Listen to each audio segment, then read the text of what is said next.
महर्षि जड़भरत जी मृग के हरण के बच्चे का चिंतन करते हुए शरीर का उत्सर्ग किया, इसलिए परिणामतः वे हिरण योनि में ही पैदा हो गए। तो क्या उनकी की गई जप तप साधना सब नष्ट हो गई? बोले नष्ट नहीं हुई। जैसे तुम्हारे पाप नहीं नष्ट नहीं होते तो भक्ति कैसे नष्ट हो जाए? भक्ति का फल ये मिला कि वे हिरण योनि में, एक पशु योनि में जन्म लेने के बावजूद भी उन्हें पूर्व जन्म की स्मृति बनी रही।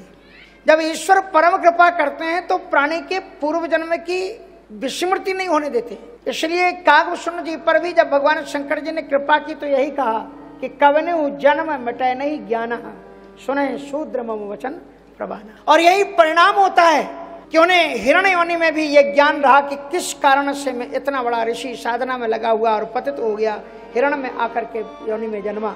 इसलिए वो हरी हरी घास नहीं खाते थे, ईश्वर का चिंतन करते थे, एकाकी विचरण करते थे। और पुनः वे पुलहाश्रम गंडका नदी के किनारे आए हैं और वहां पर हिरण्यगर्भ शालिग्राम शिला को मुख में रख करके एकादशी के दिन उन्होंने अपने मृग शरीर का भी परित्याग किया है। उसके बाद में वो ब्राह्मण समाज में उत्पन्न हुए, फिर भी उन्हें पूर्व जन्म की स्मृति बनी रही। इसलिए जन्म लेने के बाद में वो ज्यादा बोलते नहीं के थे, क्योंकि जो बोला सो मरा, पागलों जैसी हरकत करते थे। उनके पिताजी ने बहुत कोशिश की कि वेद वेदांत का इन्हें शास्त्रज्ञ मर्मज्ञ बना दें, पर उन्होंने जानबूझ करके नाटक किया अनजान बनने का। मलिन वस्त्रों में रहते और जैसे तैसे करके उन्होंने 6 महीने में गायत्री मंत्र को याद किया। यज्ञोपवीत शोभित होता था, गायत्री मंत्र रहता था। किसी बिल्ली को देखते तो म्याऊं म्याऊं करके उसके पीछे दौड़ पड़ते, किसी कुत्ते को देखते तो कुत्ते की तरह भौंकने की प्रवृत्ति करते हुए उसके पीछे। भाइयों ने सोचा ये तो पागल हो गया है। गांव के लोग पागल समझ करके अपना अपना काम, किसी ने कहा मेरे गोबर को फेंक दो, तो किसी ने कहा मुझे पानी भर लाओ, किसी ने कहा मेरे पशु चरा लाओ। तो भाइयों ने सोचा, पिताजी तो उनके चले गए, भाइयों ने सोचा कि जब ये दूसरों का काम करता है तो अपना ही काम कराओ। तो उन्होंने खेत की रखवाली में उनको लगा दिया। और खेत की रखवाली के लिए जब वो गए तो ऐसा मंत्र पढ़ते थे महाराज कि दूसरे के, अपने खेत के पक्षी तो उस खेत में खाते ही थे, जो पास पड़ोस के खेतों के भी पक्षी थे ना, वो भी उन्हीं के खेत में आकर के मौज मस्ती के साथ में दानों को चुगते थे। ऐसा मंत्र ही बोलते।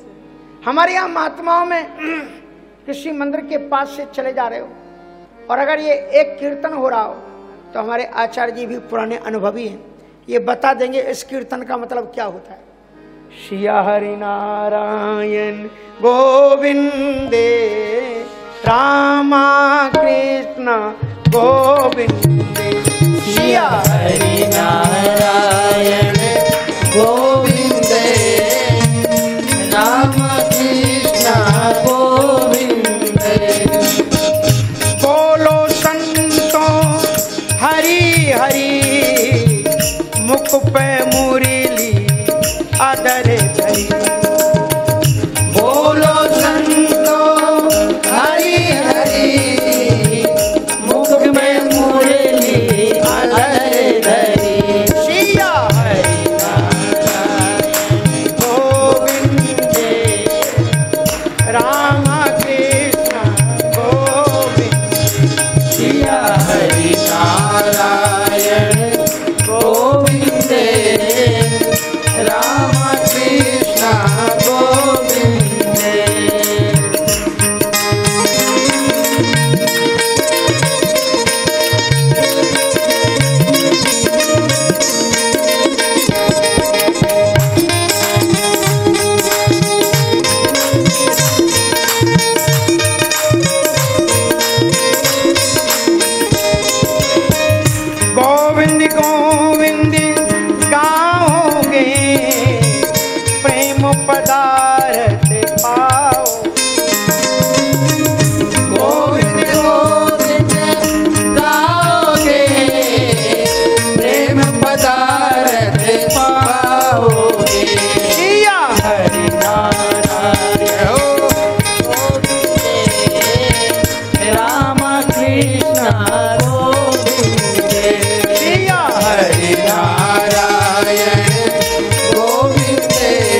अगर ये कीर्तन हो रहा है तो इसका मतलब क्या हुआ महाराज? भंडारा चल रहा है। घुस जाओ अंदर से आराम से। ये पंगत में जब बैठ जाते हैं ना तो पारस जब तक फिरती नहीं है, उसके पहले ये जब पारस फिरने लग जाती है तब ये शुरू होता है। पहले सीताराम सीताराम राधे श्याम, और जहाँ से पड़ोसी शुरू होगी उसके बाद में सिया हरि नारायण गोविंद, श्री रामा कृष्ण गोविंद। और इस प्रकार से मधुर संकीर्तन का मतलब ये होता है कि उनको बुलाया जा रहा है। महाराज तो और भी चिड़िया आकर के, अब उसके बाद में एक एकदशियों का श्रोमणी था और उसने देवी की पूजन में नरबली की तलाश करके बांध करके रखा था। संयोग से मौका पा करके, नरबली मानी समझ गए ना, मनुष्य की भी बलि दे देते थे, तो ऐसा जो था उसको नरबली को उन्होंने देखा कि रखा था, वो मौका पा करके भाग गया। और मौका पा करके जब वो भागा तो उसके बाद में उनका दूसरा कोई तलाश करके लाओ। तो महाराज मस्त मौला संत लोग दुनिया की नजर में बड़े चुभते हैं। इनको देखा कि बड़ी चांदनी शुभ्र रात्रि और ये बैठे हुए हैं, सो उन्होंने तत्काल उन्हीं को धर पकड़ा और ले गए उनको पकड़ करके। और पकड़ करके जब वो ले गए तो वहां पर उन्होंने, अब वो कुछ बोलते ही नहीं थे, उनको स्नान कराया, नहलाया, धुलाया, क्योंकि जब किसी की बलि दी जाती है तो सब कुछ किया जाता है, पवित्र बनाया जाता है, ऐसे नहीं प्रोक्ष नहीं करते हैं। पवित्र तो वैष्णव उन्होंने कहा, उनको नहलाओ धुलाओ, चंदन अंदन लगाया, माला पहनाई। ज़्यादा सत्कार मौत को आहूत करता है, सावधान रहना। अगर कोई ज़्यादा सम्मान करे तो नवन नीच के अति दुखदाई। जिम कपिल गाले, जब वो शेर आक्रमण करता है ना, छलांग लगाता है, तो पहले दोनों अगले वाले पांव धरती पर ऐसे रख करके नीचे दिखता है, फिर जंप मारता है। सो गाय बेचारी रमा रही, सोच रही कि हमको साष्टांग दंडवत प्रणाम कर रहा है, पर उसको मालूम नहीं कि छलांग लगा करके अभी हमारे ऊपर आक्रमण करने वाला है। महाराज उन्होंने जो ही पूजित करके उनको चंदन लगाया, माला पहनाई, और जो ही तलवार निकाली तो भगवती जगत जननी जगदम्बा तत्काल उसी मूर्ति श्री विग्रह से फाड़ते हुए निकली और पूजित तलवार को उठा करके पहले उस संत की बलि देने वाले जितने भी दस्यु खड़े हुए एक एक के सिर उन्होंने काट डाले, और उसके बाद में संत को उठा करके अपने हृदय से लगाया और सूंघा, उन्हें सत्कार दिया, वात्सल्य दिया, और माँ का वात्सल्य प्राप्त करके वो आगे चले। थोड़ी देर के लिए हमारे बीच में आचार्य जी पधारे हुए हैं, 2 मिनट के लिए वो अपने वचन बोलेंगे और फिर हम आपको इसी श्रृंखला में आपको जोड़ करके चलते हैं, क्योंकि उनके लगातार क्लासें चलती रहती हैं और दोनों में वो बैठते उठते रहते हैं। तो 2 शब्दों को सुनने के बाद में और उसके बाद में फिर हम कथाक्रम को यहीं से आगे बढ़ाएंगे। बोलो सच्चिदानंद भगवान की जय। तो महाराज जड़भरत जी महाराज को जब उन दैत्य दस्युओं ने उनकी बलि चढ़ानी चाहिए तो उसी समय भगवती के प्रतिबिंब से साक्षात भगवती का आविर्भाव हुआ और उन्होंने उन दस्युओं को मार करके संत की रक्षा की। जो अपराध भगति कर करई, राम रोज पावक सो जरई। साधु अवज्ञा कर फल ऐसा, जरय नगर अनाथ कर जैसा। देवी का लाड़ प्यार पा करके जड़भरत जी महाराज चले जा रहे थे। चिंतन कीजिए, एक संत हिरण का सानिध्य पाकर के हिरणगति को प्राप्त हो गया, लेकिन वो जो हिरण का बच्चा उसे संत का सानिध्य मिला, वो क्या हुआ? वो मनुष्यों में श्रेष्ठ नरश्रेष्ठ एक राजकुमार राजा बना, सौवीर देश का, और उसका नाम हुआ रहुगण। किसका? वो हिरण का बच्चा। संत के लेप में, संत की गोद में सानिध्य पाया था, उसलिए ब्रह्म तत्व को जानने की जिज्ञासा मन में जगी। बिंदु सरोवर पर कपिल देव महाराज की शरणागति में जाकर के ब्रह्म तत्व प्राप्त करना चाहते थे। पालकी में बैठे हुए थे, 4 कहार उसको उठा रहे थे। एक कहार बीमार पड़ा तो उसकी जगह उन्होंने जड़भरत जी को लगा लिया। जड़भरत जी महाराज चीटी के ऊपर भी पांव नहीं रखते थे, वे थोड़े हिले डुले। तो उसने डांटा कहारों को, तुमको दिखाई नहीं पड़ता मैं बैठा हूं और तुम इस तरह से विषम तरह से क्यों चला रहे हो? कहा महाराज इसमें हमारी कोई गलती नहीं, ये गलती इससे जो नया कहारा आया है इसकी गलती है। उन्होंने डांटा, किमदा मरे तुम जीवन में तो माम कदरती करते भरती शासन मत चल से। तुम मुझे मेरा अपमान करके भर्ती माने अपने स्वामी के अनुशासन का उल्लंघन करते हो, इसलिए तुम जानते नहीं हो। प्रमत्त से चते करो चिकित्सा, मैं तेरी अभी चिकित्सा कर दूंगा। चिकित्सा किसकी तुम चिकित्सा करोगे? उन्मत्त मत्त जड़वत संस्थाम गत समय वीर्य चिकित्सितेन अर्था ज्ञान भवता शिक्षितेन स्तब्ध प्रमस्त पृष्ठ पीसा। तुम किसकी चिकित्सा करोगे?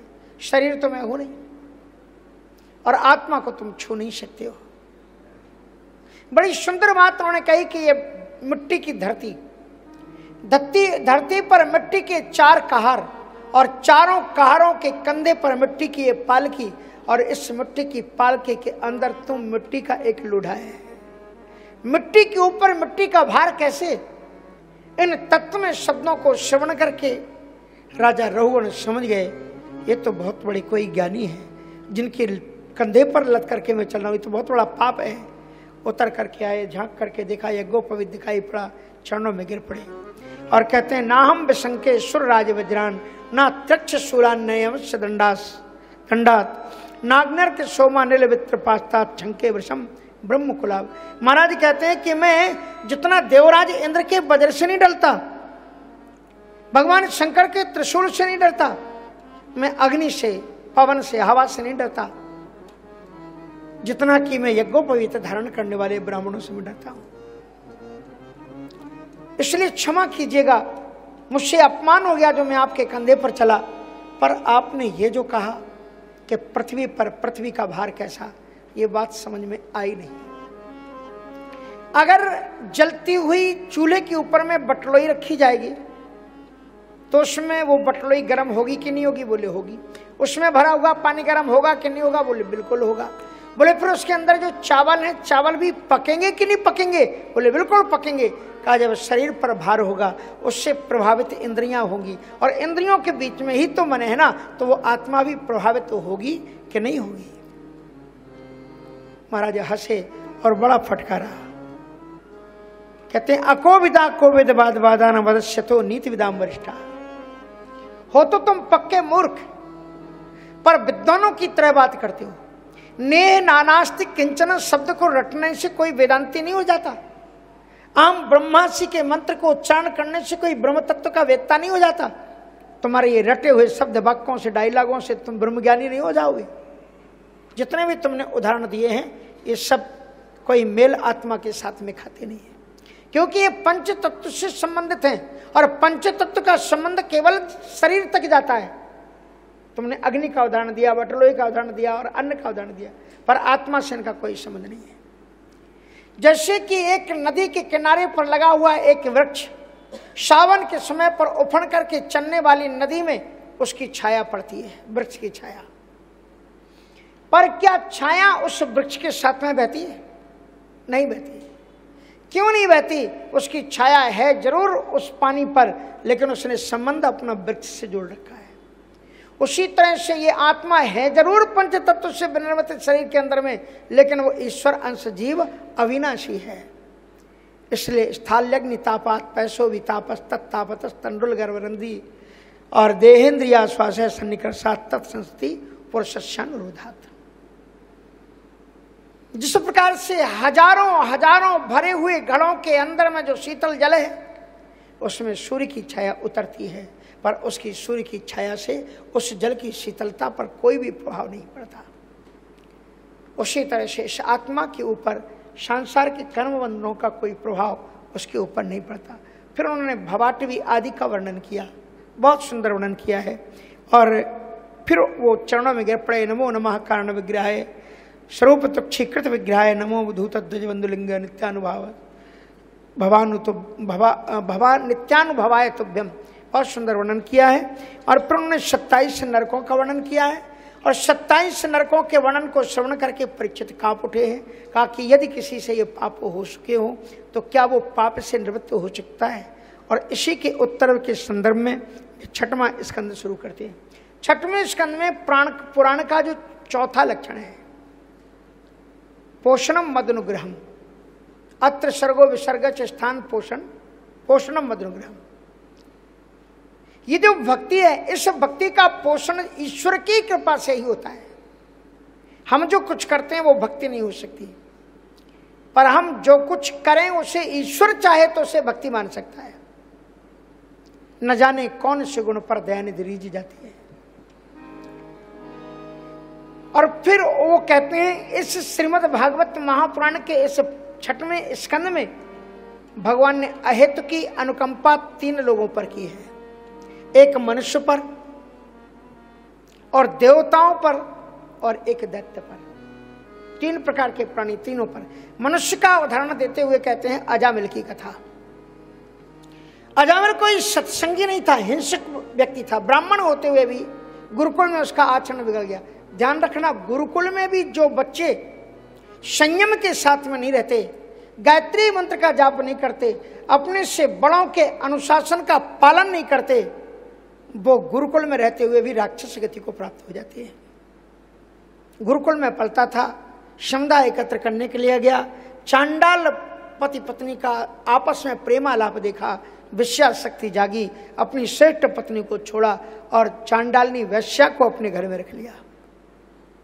हिंसा वो करता था, जुआ वो खोलता था, सब कुछ जो महापाप धुंधकारी के बताए गए वो उसके अंदर भी है। पंचोग्र पापाच्छल छद्मकारिणा। लेकिन संयोगवश गांव में संत आए और गांव के लोगों से उन्होंने पूछा कि महाराज रात्रि हो गई, कोई भक्त का घर हो तो बता दो।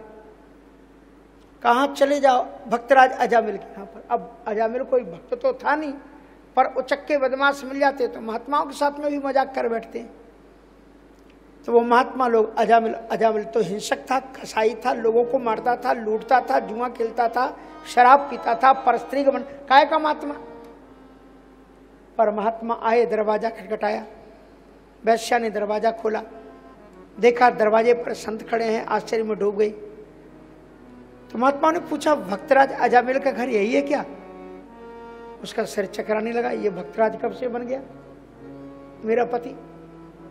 समझ गई, इनका उपहास लोगों ने उड़ाया है। पर लोगों ने इनका भले ही उपहास उड़ाया हो, पर हमारे तो भाग्य के दरवाजे खुल गए ना। संतम समीपे रमणम रतप्रदम नित्यप्रदम वित्तमदम विवाह। संतों का सानिध्य आज प्राप्त हो गया। अजामिल और उस वैश्या ने इतनी तन्मयता के साथ में 7 दिन तक संतों की सेवा की। ध्यान से सुनना इस कथा को। जब संत चलने लगे तो रो रो करके उन्होंने पूरी कथा बताई कि हम कोई भक्त नहीं हैं, लोगों ने छल करके हमारे यहां भेजा। पर 7 दिन में आपका जो कीर्तन सुना, जो ठाकुर जी हमारे घर में विराजमान हुए, हमारे मन में भी पवित्र आत्मा जगी। क्या हमारा भी मुक्ति हो सकती है? क्या कोई साधन है जिससे हम मानव जीवन साधन करें, सफल कर लें? तो उन्होंने कहा, नारायण नाम धरो गर्भ बालपात की। अब इसकी गर्भ में जो बच्चा, अंतिम बच्चा है, इसका नाम तुम नारायण रखना। ऐसे तो तुम भगवान का नाम नहीं जपोगे, पर बच्चे को तो बार बार पुकारोगा ना, नारायण नारायण नारायण कहकर। और भाव को भाव अनख आलस हूं नाम जपत। एक दिन ऐसी स्थिति आई कि अजामिल का अंतिम समय आ गया और यमराज के दूतों ने उसे जकड़ लिया। भयानक दूत उनके स्वरूप को देख करके उसके वस्त्र मलिन हो गए और चीख पड़ा अपने बच्चे को, नारायण नारायण मेरी रक्षा करो। दूरे क्रीडन का सक्तम पुत्रम नारायणा होयम। नारायण के आवाहन किया, पर वो बच्चा तो मस्ती में था। आए पिताजी तो चिल्लाते ही रहते हैं। छोटे बच्चे भी जब जान जाते हैं ना कि बच्चे ज्यादा चिल्लाते हैं पिताजी, तो फिर वो चिल्लाते रहते, सुनते नहीं उनकी तरफ, वो मस्ती में रहा मस्त। लेकिन बच्चे ने तो नहीं सुना। लेकिन भगवान तो सर्वांतर्यामी है ना, सर्वांतर्यामी भगवान के दूत वहीं पर थे। वे तत्काल वहां पर आए और यमदूतों के पाशों को तोड़ दिया, उन्हें प्रताड़ित किया और अजामिल को उनके बंधन से छुड़ा लिया। साक्षात हुआ उनका यमदूतों के साथ में। कहा, तुम इसे क्यों छुड़ा रहे हो? कोई भक्त नहीं है। अगर तुम ये सोचते हो कि नारायण का नाम पुकार रहा है तो गलती है आपकी। ये नारायण को नहीं, ये अपने बच्चे को पुकार रहा है। वो उसका बच्चा बाहर खेल रहा है ना, उसका नाम नारायण है। तो भगवान के दूतों ने कहा, हम तुम्हारी तरह अल्पमति के नहीं हैं। इसके बच्चे का नाम नारायण अभी 2-4 वर्ष से रख दिया गया है, लेकिन ये मेरे भगवान का नाम तो अनंत युगों से है, इसलिए 2-4 दिन से रखा गया इसके बच्चे का नाम। इसका कैसे ये नाम हो जाएगा? इस नाम पर तो अधिकार मेरे भगवान का ही है।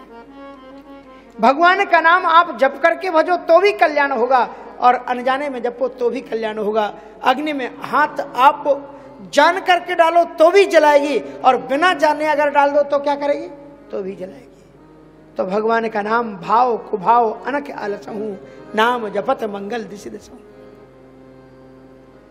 उनसे छुड़ा लिया। यमदूत प्रताड़ित होकर के यमराज जी के पास पहुंचे। हमारा जी रखा इस्तीफा, आज से हम आपकी नौकरी रिजाइन कर रहे हैं। बोले हम आपकी नौकरी करें और पिटे भी? कितना पापी था, उसको पकड़ के ला रहे थे, नारायण के दूतों ने मुझे मारा। भगवान ने कहा मत जाओ, हरि गाइए। जिनकी गुरु दीक्षा हो गई हो, जो तिलक धारण करते हो, जो भगवत नाम उच्चारण करते हो, जिनकी गले में कंठी हो, यश गले नास्ति कंठी सो नरः मूढ़ मानसः, अन्नम विष्टा जलम मूत्रम पीयूष रुद्रम भवेत्। ऐसे प्राणी को मेरे पास में मत लाना। जिह्वान भक्ति भगवत गुण नाम ध्येयम, ऐसे प्राणी को मेरे पास में लाना जिसकी जीव से कभी भगवत नाम ना निकलता हो। चेतश्च न स्मरत चरणारविंदम, जिसके चित्त में कभी भगवान का चिंतन नहीं आता। जिह्वान भक्ति भगवत गुण नाम ध्येयम, चेतश्च न स्मरत चरणारविंदम, कृष्णाय नो नमति श्री एकदापि ताना नैद्यमस्तो कृत विष्णु कृत्यान। जो भगवान के मंदिरों को देखकर, संत सत्पुरुषों को देख करके, श्री विग्रहों को देख करके जिस अहंकारी का मस्तक नहीं झुकता, उस पापी को पकड़ करके मेरे पास में लाना। उन्होंने भागवत धर्म का उपदेश देते हुए कहा कि संसार में इस भागवत धर्म को बहुत कम लोग जानते हैं, और बताते हैं केवल 12 लोग ही हैं। म्रियमाणो हरेर नाम गृणन पुत्रोपचारितम, अजामिलोपिगाधाम किम पुनः श्रद्धया गणन। आभास मात्र से ये नाम मुक्ति देने वाला है। वो नाम का जप नहीं कर रहा था, बेटे का नाम पुकार रहा था, और बेटे के नाम के ब्याज से परमात्मा का नाम, इसे कहते हैं आभास मात्र से। गृणन पुत्रोपचारितम अजामिलोपिगाधाम, अजामिल जैसा पापी भी परम धाम को चला गया। किम पुनः श्रद्धया गृणन, और फिर हम अगर श्रद्धा भक्ति पूर्वक उसको गाएं, सुने, तो फिर उसके पुण्य की तो वर्णन ही कौन कर सकता है। भागवत धर्म को जानने वाले बहुत ज्यादा लोग नहीं। धर्मम तो साक्षात भगवत पुनीतम, नवई विदुर रसो नापि देवा। ये धर्म कोई मनुष्य की बताई हुई चीज नहीं है, भागवत की लिखी हुई चीज नहीं है, ग्रंथों की लिखी हुई चीज नहीं है। कहते हैं धर्मम तो साक्षात भगवत, ये धर्म की रचना साक्षात भगवान ने की है। न वही विदुर ऋषयो नापि देवा, न विद्वानों ने, न ऋषियों ने, न देवताओं ने, न सिद्ध मुख्या सुरा मनुष्या कुतश्च विद्याधर चरणादया। फिर विद्याधर आदि इसकी क्या करेंगे। और 12 महाभागवतों के नाम बताए कि भागवत धर्म को जानने वाले इस दुनिया में केवल 12 लोग हैं, उनके नाम सुन लीजिए। श्रीमद् भागवत में देते हैं स्वयं भूरि नारदा शंभु कुमार कपिलो मनु प्रहलादो जनको भीष्मो बलिर्वैयासिकिर्वयम् द्वादशैते विजानीमो धर्मं भागवतं भटाः गुह्यं विशुद्धं दुर्बोधं यं ज्ञात्वा मृतमश्नुते। स्वयंभूर मानी ब्रह्मा जी धर्म तत्व को जानते हैं। नारदा मानी इसके बाद नारद जी भागवत धर्म को जानते हैं। स्वयंभूर नारदा शंभु भगवान शंकर जी धर्म तत्व को जानते हैं। कुमारा मानी सनक सनंदन सनातन संत कुमार। कपिल मानी जिन्होंने देवहूति को उपदेश दिया। मनु जिन्होंने मनु स्मृति लिखी। प्रहलाद राजा जनक, भीष्म पितामह राजा बलि, और वैयास्किर मानी व्यास के पुत्र शुकाचार्य जी महाराज, और वयम, इन सबको मिलाकर के अपना भी नाम उन्होंने जोड़ा। और हम, इनके अलावा इस धर्म के साक्षात मर्म को जानने वाला कोई है नहीं। बोलो सच्चिदानंद भगवान की जय।